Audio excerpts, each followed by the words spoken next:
Et yo tout le monde, ici Sweep, et donc ce début d'intro est carrément improvisé, car tout simplement je suis actuellement en vacances, je suis pas chez moi, heureusement bon j'ai pris ma webcam pour faire un côté caméra, mais j'avais tout tourné vraiment une semaine à l'avance, et il s'avère que tout ce qui est intro et fin de cette vidéo, ça n'a pas marché, je ne sais pas pourquoi ça s'est perdu dans mon PC, donc intro assez rapide. Du coup, nous sommes au sixième rush, oui désolé j'ai qu'une main, donc sixième rush. Donc pour Infinity War, dans 2 jours, il sortira enfin au cinéma. Et le sujet du jour est assez classique. Il s'agit tout simplement d'analyser en fait les différents trailers. Je vais essayer de vous donner un peu comment je vois le film et l'ordre chronologique par rapport au trailer de ce qui devrait se passer.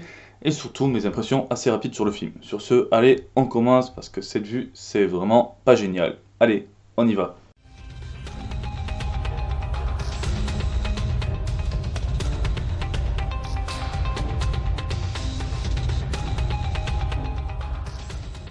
Avengers 3 est sans doute l'un des films les plus attendus au niveau donc du MCU et surtout couplé avec Avengers 4, ils marqueront la fin de la phase 3 du Marvel Cinematic Universe, une phase 3 qui a été très enrichie et qui semble marquer la fin d'une première époque. Vous connaissez déjà le speech du film, mais pour le rappeler vite fait, Thanos veut récupérer ses pierres d'infinité, tout simplement, il va donc faire appel à son fameux Ordre Noir et aussi à sa terrible armée afin de se rendre sur Terre pour tout saccager et récupérer les pierres d'infinité. Nous avons vu plusieurs trailers, même des mini-images et aussi des rumeurs par rapport à ce film. Nous allons voir tout cela au niveau de cette vidéo, mais surtout je pense qu'on va tout d'abord se concentrer au niveau des trailers, analyser chaque scène et essayer de donner un ordre logique au film. Et à la fin, rapidement, je vous donnerai aussi mes attentes par rapport à Infinity War, car c'est quand même le film le plus attendu, surtout pour moi car j'adore Thanos. Au niveau des trailers, nous avons eu beaucoup d'informations qui surgissent un peu dans tous les sens. Vous l'avez vu, l'on parle d'un côté, on a une scène qui part de l'autre, tout s'enchaîne un peu dans tous les sens, dans n'importe quel ordre, sans vraiment comprendre pourquoi. En regardant ces scènes, tout d'abord, nous trouvons le vaisseau de Thor. Parmi les scènes que l'on voit d'abord, il semble y avoir le massacre du coup des Asgardiens, Thor se fait torturer par Thanos, et surtout l'on voit Loki, on l'a très bien vu dans le premier trailer, Loki tendre ce Tesseract, et plus tard on voit donc Thanos armé du Tesseract face à son Ordre Noir et à Loki, en train de détruire l'objet pour se munir de la pierre d'infinité, la pierre de l'espace. En sachant qu'au moment où il la met, il a déjà la pierre de pouvoir sur son gant. Puis l'on voit aussi une scène dans New York avec une sorte de gros vaisseau, d'énormes portails qui commencent à descendre. L'on aperçoit d'un côté donc le Dr Banner avec Doctor Strange, ça fait beaucoup de docteurs, et aussi Iron Man, il y a aussi d'un côté Wong, mais bon voilà, et de l'autre côté aussi Peter Parker qui en voyant ce vaisseau va se diriger vers lui. Parmi les autres scènes, l'on voit celle de Vision qui se fait attaquer par Corvus Glaive, car armé de sa lance, il va essayer de lui retirer la pierre de l'esprit. À ce moment-là, il y a un combat. De ce que l'on analyse, il y a facilement Proxima et Corvus face au départ à Vision et Scarlet. Et en aide au couple, il y aurait vraisemblablement Captain America et Black Widow qui arriveraient pour les sauver. Nous avons aussi une scène avec les Gardiens de la Galaxie. Tout d'abord, on les voit récupérer Thor qui est en train d'errer dans l'espace.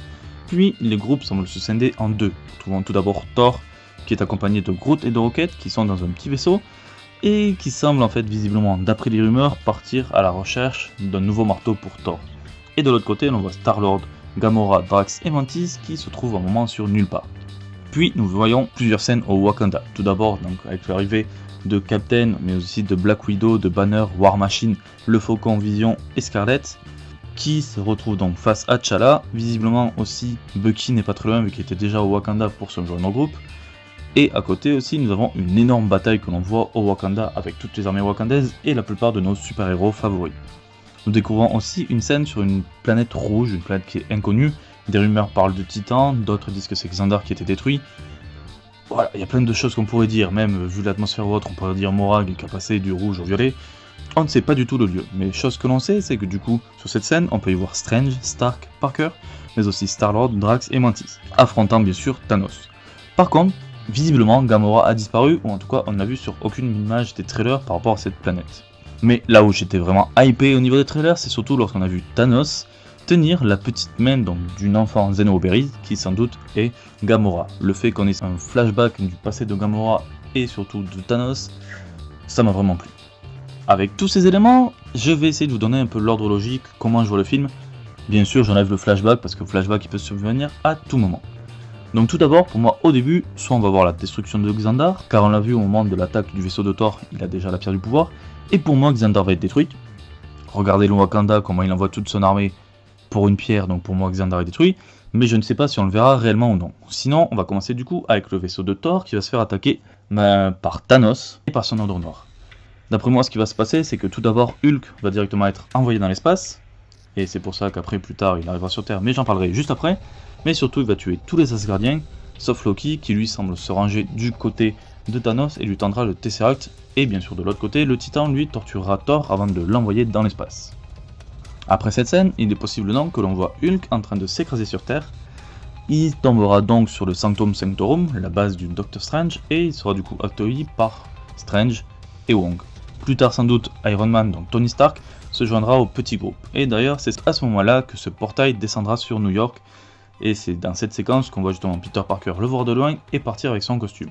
Si vous vous souvenez, parmi les scènes qu'on voit sur New York, à un moment on voit le Doctor Strange en train de préparer un sort, et juste derrière Tony Stark en train d'arriver pour rompre le sort. D'après moi, sans doute cette scène représente l'arrivée de Peter Parker, vu que Strange ne le connaît pas encore. Le prenant pour un ennemi, il prépare un sort, et vu que Stark lui connaît déjà le jeune homme, il décide d'arrêter le Doctor Strange pour dire que c'est un allié. Suite à cela, parmi les scènes que l'on voit, nous avons bien sûr Spider-Man qui se trouve donc sur le vaisseau, et plus tard nous voyons aussi Iron Man partir en armure pour rattraper le vaisseau qui est en train de repartir. Mais je pense qu'à ce moment-là, Peter aura réussi à rentrer à l'intérieur du vaisseau, Strange sera même sans doute présent, et Iron Man arrivera avec eux.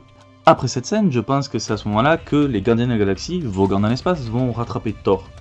Et après son réveil, c'est peut-être là qu'ils vont d'abord se diriger dans un endroit, et ensuite se diviser en deux groupes, avec d'un côté, comme je l'ai dit, Thor, Groot et Rocket, et de l'autre côté donc, Drax, Gamora, Star-Lord et surtout Mantis. Dans un premier temps, parmi les actions de l'Ordre Noir, je pense qu'on les verra sans doute aller sur nulle part pour récupérer la pierre de la réalité qui se trouve auprès du collectionneur. Car dans une des scènes que l'on voit sur une bande-annonce de l'E3, le collectionneur est à terre, mal en point, et je pense que l'Ordre Noir sera déjà parti récupérer la pierre, et c'est peut-être pour cela d'ailleurs qu'à un moment, on verra les Gardiens de la Galaxie se rendre sur nulle part, sans doute pour récupérer cette pierre qui aura déjà disparu. Puis après avoir fait cela, je pense que l'Ordre Noir partira vers la Terre, et essaieront donc de récupérer les pierres d'infinité parmi plusieurs endroits.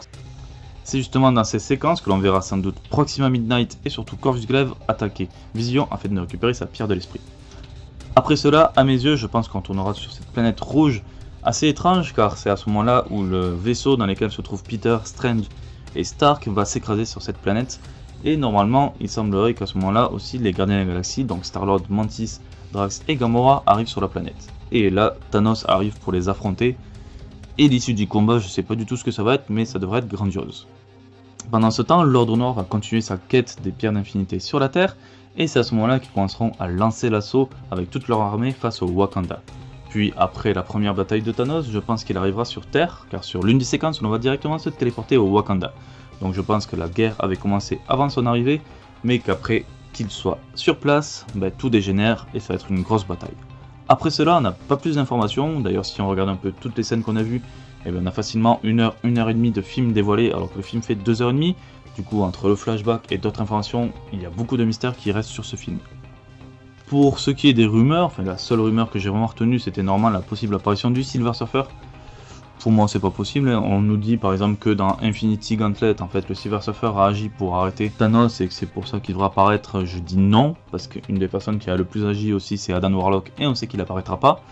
Et maintenant, du coup, mes attentes par rapport au film, déjà de base, quand j'ai vu le tout premier trailer, j'avais pas vraiment la hype à ce sujet.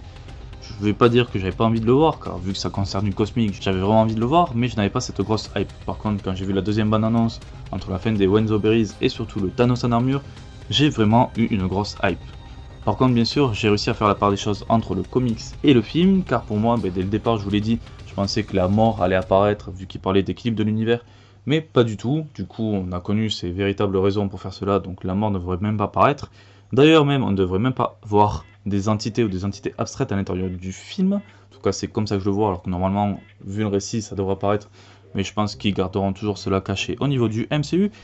Donc voilà, après je vais pas donner de grosses attentes, je sais que ça va être un gros film. Pour moi, il y a plusieurs héros qui vont mourir. Pour moi, il devrait y avoir minimum 5 héros qui devraient mourir, voire plus. Mais c'est à voir avec le film. En tout cas, voilà, je sais qu'il n'y aura pas de vraie ressemblance par rapport aux comics, je n'attends pas beaucoup de choses, je sais que très peu d'entités ou la mort n'apparaîtront pas, ou du coup s'ils apparaissent je serai vraiment content vu que je m'étais dit que non, mais ce que j'attends beaucoup, ce que j'attends surtout ce sont les easter eggs, comme l'on a vu lors du deuxième trailer avec Gamora qui raconte une histoire, qui dit que Thanos pourrait supprimer l'univers en un claquement de doigts. C'est des signes que j'aime beaucoup et c'est vraiment le genre de choses que je veux voir. Voilà, c'était tout pour cette vidéo. Ben, j'espère qu'au moins déjà que vous attendez vraiment Avengers 3 et voilà, que vous êtes un peu d'accord avec mes avis. Si vous avez d'autres théories ou autres, j'ai bien envie de le savoir, comme ça nous permettra de discuter encore 1 ou 2 journées avant de voir le film. Moi déjà, je vous préviens, je vais le voir directement le mercredi soir en IMAX pour ne rien rater et en choper plein les yeux. Sur ce, voilà, la vidéo est à présent terminée. J'espère que vous avez aimé cela. N'hésitez pas à me laisser un pouce bleu ou un pouce rouge pour me dire si vous avez aimé ou non cette vidéo. Sachant que voilà, je donne un peu mes avis, j'analyse les trailers à ma façon. Ben, si vous aimez pas, en fait, c'est vraiment qu'on a juste des avis différents, donc ça serait cool d'en discuter. Vous pouvez donc toujours me laisser des commentaires, comme je le disais, c'est toujours cool, surtout vous donner vos avis. Vous pouvez aussi me suivre sur les réseaux sociaux, avec d'un côté Facebook, de l'autre Twitter. Vous pouvez aussi partager ma vidéo, cela me fera très plaisir, et n'hésitez surtout pas à vous abonner à la chaîne. Sur ce, ciao tout le monde, et à la prochaine.